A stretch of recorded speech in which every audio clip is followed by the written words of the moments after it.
Hello students, welcome back to my channel sigma step classes में। Students, आप मान लीजिए आप बोर्ड एग्जाम में पेपर देने पहुंच जाते हैं तो आपको हिंदी के पेपर में कुछ भी समझ में नहीं आ रहा है, बिल्कुल कुछ भी समझ में नहीं आ रहा है। ठीक है, तो हिंदी के पेपर में आपको मैं कुछ ऐसी ट्रिक्स बताऊंगा, उसके बेसिस पे आपके 100 में से 75% मार्क्स तो 100% आ ही जाएंगे अगर आप इस ट्रिक को फॉलो करते हैं। ठीक है मेरे प्यारे बच्चों, आपके लिए ये वीडियो सबसे ज़्यादा इम्पोर्टेंट है। कौन सी ट्रिक है उनके बारे में हम बात करते हैं। अगर आपको हिंदी में बिल्कुल एच भी नहीं आता है तब भी आप 75 मार्क्स ले आएंगे बहुत ही आराम से।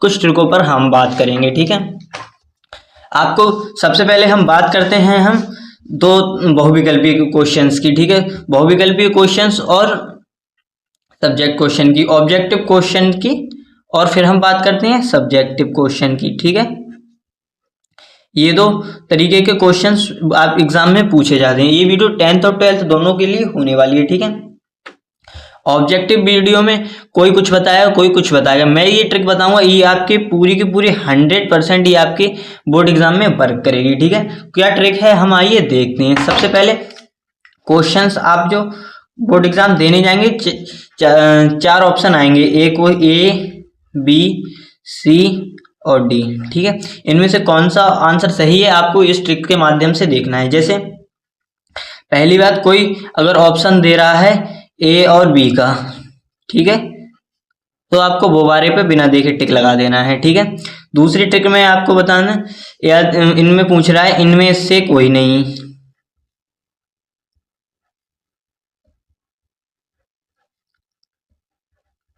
ठीक है, या तीसरी बात, इनमें से पूछ रहा है इनमें से सभी।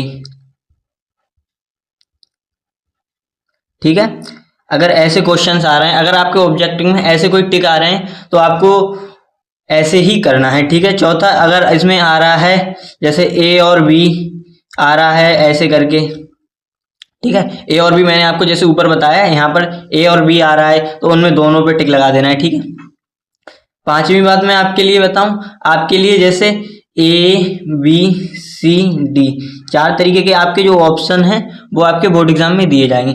इसमें से मैं आपको बता दूं, आपको ए और सी पे ज़्यादा टिक करना है, क्योंकि मैंने जो पुराने पेपर्स देख के ये वीडियो बना रहा हूँ, क्योंकि मैंने उन पेपर्स में देखा है 80% पेपरों में ए और सी सही हैं, बी और डी बहुत ही कम पेपर्स में देखने को मिलते हैं। ठीक है, बोर्ड एग्जाम में अगर आप इस ट्रिक को लगाते हैं तो मैं आपको बता दे रहा हूँ, ये ट्रिक आपके लिए 95% सही होने वाली है। अगर आपको मान लीजिए अगर आपके 20 भी ऑब्जेक्टिव क्वेश्चन हैं या 10 हैं तो 10 से लगभग 6 से 7 क्वेश्चंस आपके ठीक हो जाएंगे। अगर 20 हैं तो आपके लगभग 12 से 15 क्वेश्चन के अराउंड आपके ये सही हो जाएंगे, अगर आप इसी ट्रिक के माध्यम से आप अपने बोर्ड एग्जाम में लिखते हैं। ठीक है, हमारी जो ऑब्जेक्टिव की बात है वो हो गई, और दूसरी बात है हमारी सब्जेक्टिव में क्या ट्रिक लगाएं। सब्जेक्टिव में अगर आप देखेंगे तो सबसे पहले पेपर लेंगे तो सबसे पहले आपके पेपर में जो कि गद्यांश पूछे जाते हैं। ठीक है, गद्यांश में क्या ट्रिक है आइए हम देखते हैं।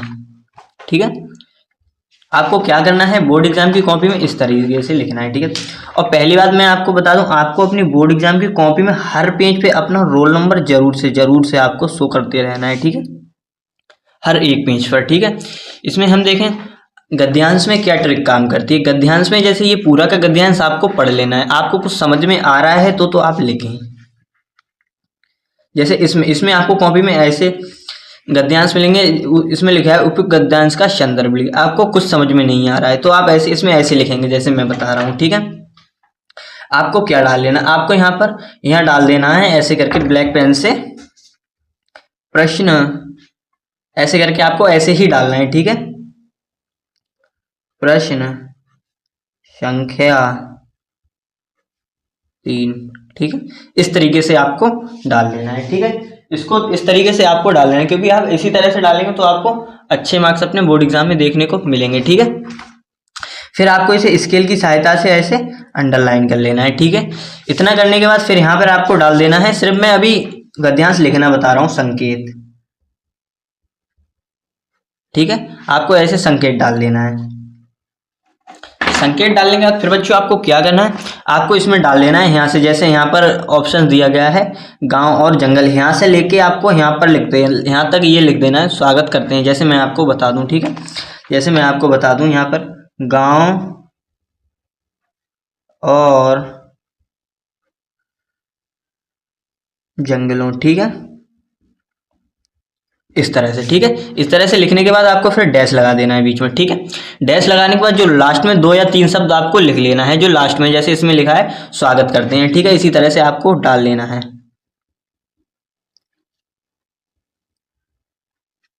ठीक है।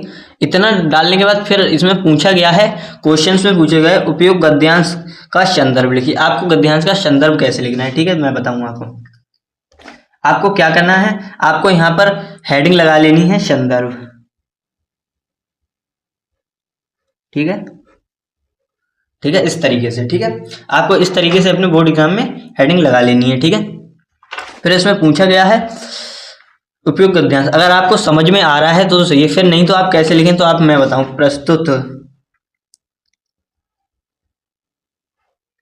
गद्यांश हमारी पाठ्य, ऐसे ही आपको लिखना है, पुस्तक, पाठ्य पुस्तक आपको क्या लिखना है, हिंदी, ठीक है। सब में अगर आपको कुछ समझ में नहीं आ रहा है आप ऐसे लिखें हिंदी के। अगर आपको कोई पाठ का नाम याद आ रहा है, जैसे कि आपको लग रहा है कि हमारे यहाँ हमारे गद्यांश में या हमारे किताब में ये पाठ का नाम है, इसे मैं, जैसे आपको कोई भी किताब है, जैसे महादेवी वर्मा का आपको जैसे गीत याद आ रहा है, तो आप गीत, जैसे हमारी पाठ्य पुस्तक यहाँ पे लिख दें आप गीत, ऐसे करके आप कुछ भी ऐसे करके आप यहाँ पर लिख लें, ठीक है, गीत से संकलित है, ठीक है। इतना रहेगा। नीचे एक फिर हेड में इसकी रचयिता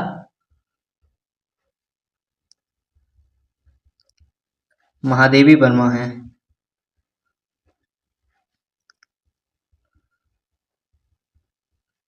ठीक है, इस तरीके से। मैं आपको ट्रिक बता रहा हूँ, ये कोई मैं आपको ये बता रहा हूँ कि ये आपको कुछ समझ में नहीं आ रहा है तो कैसे करना है। अगर आप सही से लिखेंगे, अगर आपको याद है तो आप वैसा ही लिखें, ठीक है। ये मैं सिर्फ ट्रिक बता रहा हूँ, आप क्वेश्चन जो छोड़ के चले आते हैं उनकी ट्रिक्स ये कार्यगत रहेगी उन क्वेश्चंस के लिए, ये कोई ज़्यादा वो नहीं है, ठीक है। दूसरा पूछा गया है रेखांकित अंश की व्याख्या कीजिए, ठीक है। फिर आपको क्या करना है, आपको यहाँ पर हेडिंग डाल लेनी है व्याख्या, जो क्वेश्चन नंबर वगैरह डाल के, ठीक, यहाँ पर आपको डाल लेनी है व्याख्या, ठीक है। व्याख्या डालने के बाद क्या लिखना है आपको यहाँ पर कि कवि कहता है या कावित्री कहती हैं, आपको ऐसे करके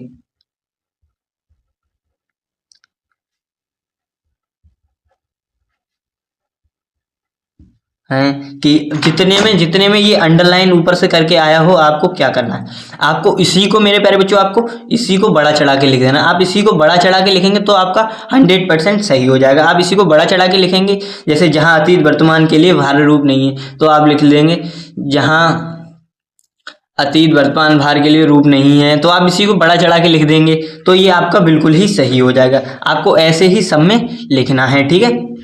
इतना काम करने के बाद आगे क्वेश्चंस पूछा गया है संस्कृत और वाहक और संरक्षित रूप में किसका उदाहरण दिया गया है, ठीक है। आपको कुछ समझ में नहीं आ रहा है, ठीक है, फिर आपको क्या करना है,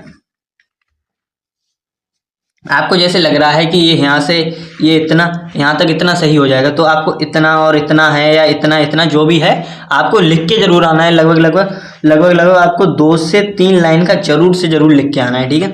इसमें पूछा गया है लेखक के मतानुसार राष्ट्र की धरोहर क्या है। आपको इसमें पहली बात आपको पढ़ के ही आपको समझ आएगा कि इसका मैं आंसर क्या लिखूं, ठीक है। एक राष्ट्र की उन्नति कब संभव है, जहाँ इसी में आपको, अगर जैसे ये इसका आंसर है तो आप इसी को लिख दें, ठीक है। अगर आपको कुछ नहीं आ रहा है तो आप कहीं से भी थोड़ा लगभग 4 से 5 लाइन का लिखना ही लिखना है, ठीक है। ये बात आ गई हमारी गद्यांश की। आप इसी तरह से गद्यांश करेंगे तो मैं आपके लिए बता दूं 10 में से आप 7 नंबर तो पूरा का पूरा 100% पा जाएंगे, ठीक है। अगर गद्यांश आपका 10 नंबर का आता है, यहीं 20 नंबर का आता है तो आपको 8 18 भी नंबर मिल सकते हैं, 16 भी नंबर मिल सकते हैं। इतने नंबर तो आपको 100% मिल जाएंगे, ठीक है। फिर अगली जो बात आती है हमारे हिंदी के पेपर में, वो आती है साहित्यिक परिचय। भैया साहित्यिक परिचय कैसे लिखें बोर्ड एग्जाम में, ये सबसे ज़्यादा टेंशन देता है और याद करने में बहुत ही दिक्कत देगा। आइए हम बताएं आपको कि कैसे आपको ट्रिक के साथ लिखना है, ठीक है। ठीक है। इसे लिखने के लिए क्या करना है आपको, बोर्ड एग्जाम की कॉपी में आप जो लाइन वगैरह खींचे, जैसे मैं आपको एक बार एक वीडियो में एक बार खींच के बता दे रहा हूँ, ऐसे करके आप ऐसे करके आपको लाइन वगैरह जो भी है वो ड्रॉ कर लेनी है, ठीक है, अपनी एग्जाम कॉपी में, ठीक है, इस तरीके से। फिर आपको क्या करना है, यहाँ पर पूछा गया है निम्नलिखित में से किसी एक सभी का साहित्यिक परिचय उनकी रचना कीजिए और प्रश्न संख्या कौन सा है 5। तो आपको क्या करना है, यहाँ पर हेडिंग डाल लेना है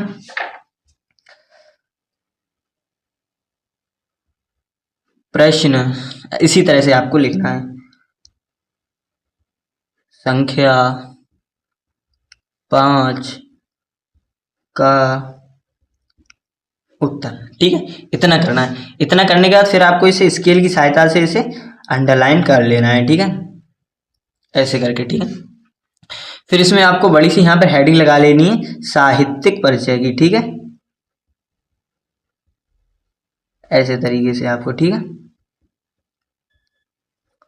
इसे करने के बाद फिर इसे कोष्टक में बंद करें। फिर किसका लिख रहे हैं, जैसे आप लिख रहे हैं जयशंकर प्रसाद का, तो आप क्या करें, यहाँ पर लिखें जयशंकर प्रसाद,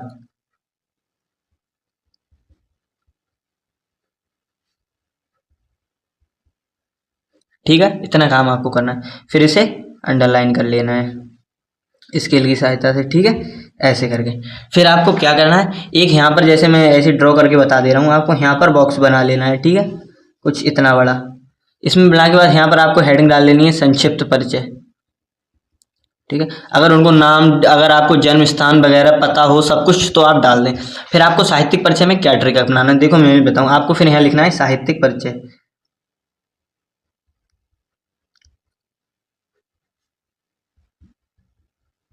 ठीक है, इस तरीके से। फिर आपको क्या लिखना है यहाँ पर साहित्यिक परिचय में, अगर आपको कुछ समझ में नहीं आ रहा है तो देखो मैं बताऊंगा आपको क्या करना है। आपको यहाँ कुछ समझ में नहीं आ रहा तो आप ऐसे लिखें, जैसे कि जयशंकर प्रसाद, इसी तरह से आपको उच्च कोटि के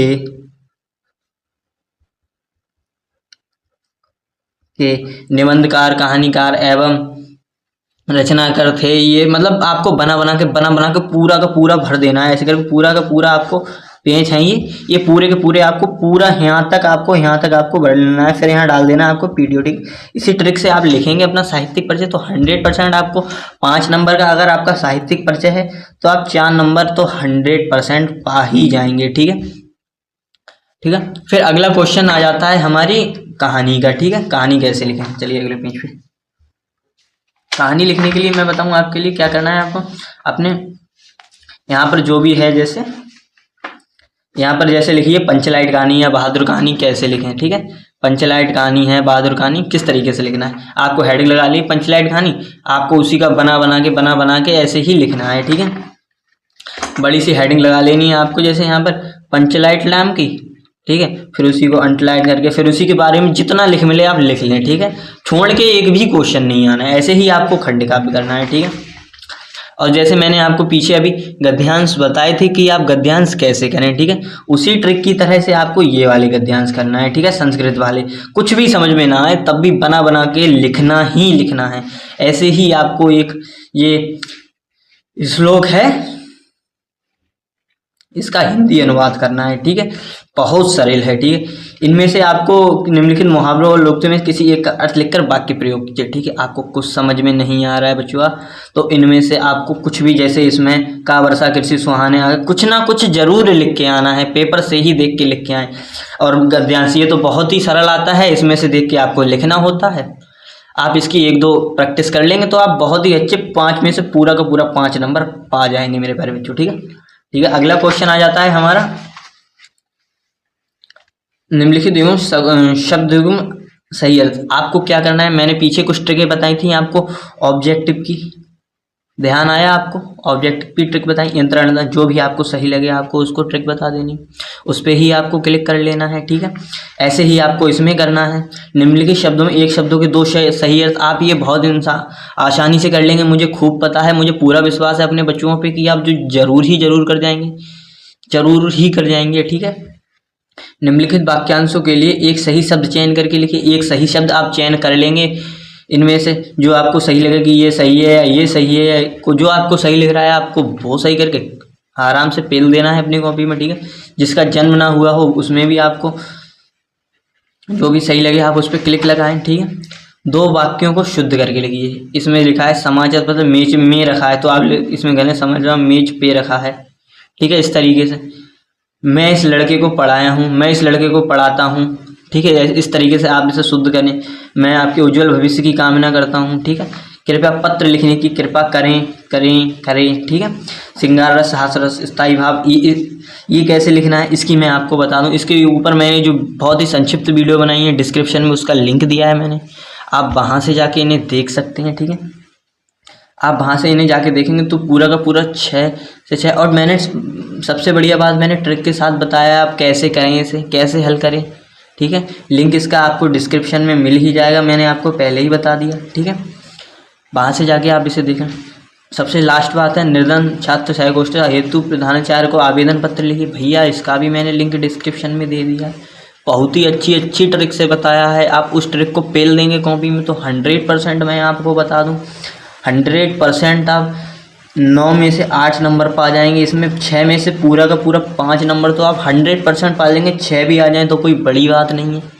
ठीक है, आपको मैंने पूरी कॉपी में बता दिया आप किस तरीके से लिखना है। ठीक है, अगर आप इसी ट्रिक का पूरा काम करेंगे जैसे मैंने बताया है आपको। ठीक है, जैसे मैंने पूरी कॉपी में आपके लिए बताया है कि कैसे क्या करें, इसी तरह से आप करेंगे तो मैं बता रहा हूँ आपका, अगर 10th में हैं आप तो अगर आपका 70 नंबर का पेपर है तो आप 55 नंबर तो बड़ी आसानी से पा जाएंगे। अगर आपके 60 और 65 आ जाएँ तो भी कोई बड़ी बात नहीं है। ठीक है, अगर आप वहीं 12th क्लास में हैं तो भैया 100 नंबर का पेपर है आपका। 100 नंबर में से आप ये ट्रिक को पेल के आएंगे तो 80 नंबर तो भैया आ जाएंगे। और भैया 90 से प्लस आ जाएं तो मैं गारंटी नहीं ले सकता, आ सकते हैं मैं कह रहा हूँ, क्योंकि कॉपी चेक करने का बवाल ही अलग होता है। ठीक है, अगर मैं आपको बताऊं, अगर आप यही ट्रिक पेल के आते हैं कॉपी में तो मैं बता सकता हूं आपको, आप मिनिमम हर पेपर में 70% से तो प्लस ही स्कोर करेंगे। ठीक है, लेकिन आप सोच रहे हैं कि हमारा 90 आ जाए, 95 आ जाए, ये बचुआ इस ट्रिक से नहीं आएगा। इससे आपके लिए मेहनत करनी पड़ेगी। ठीक है, अगर आपको मेरी बताई हुई ट्रिक कार्यगत लगी और अगर आपको अच्छी लगी हो तो एक वीडियो को आप लाइक कर दें एंड चैनल को सब्सक्राइब कर लें। ठीक है, इसी ट्रिक से आप अपने बोर्ड एग्ज़ाम में लिखें। मुझे पूरा विश्वास है कि हमारे बच्चे अच्छा स्कोर करके आएंगे। ठीक है, मिलते हैं किसी अगली वीडियो में। आज के लिए बस इतना ही, बाकी सभी के लिए राम राम।